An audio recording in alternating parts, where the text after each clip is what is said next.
fait, ce qui définit chacun des personnages de La Mouette, c'est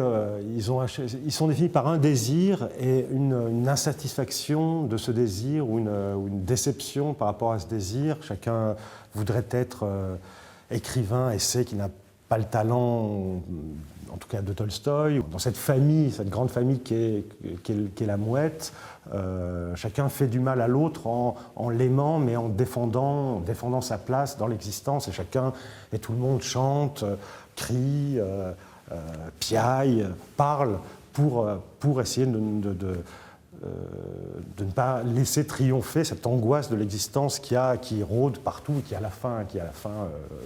explose. C'est vrai qu'on dit que dans Tchekhov, un thème essentiel, c'est que tous les personnages se disent « ma vie a passé, je n'ai pas su qu'elle passait ». Et que donc pour des actrices de ma génération, des personnages, je trouve que c'est un théâtre qui est encore plus terrible, parce que c'est vrai qu'un certain temps a passé, il y a comme beaucoup de choses qui sont encore à vivre, avec la notion que peut-être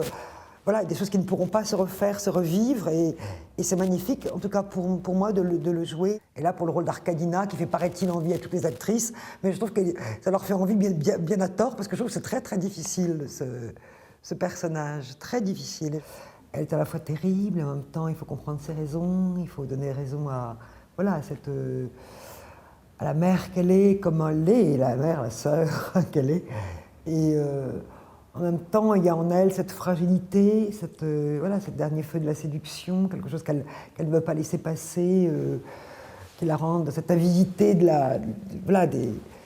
derniers soleils. Voilà, comme ce qui est assez beau, c'est que Sorine, le frère, qui dit la phrase la plus définitive, qui dit j'aurais aimé me marier, être écrivain et vivre à Moscou et je n'ai rien fait, au seuil de la mort, et quand même, tout en disant ça, le personnage le plus gai de la pièce. Je crois que c'est Churchill qui disait le succès, c'est aller d'échec en échec en gardant le même enthousiasme. Chez Tchekhov, il y a aussi une sorte de figure de la vie comme ça qui est semée de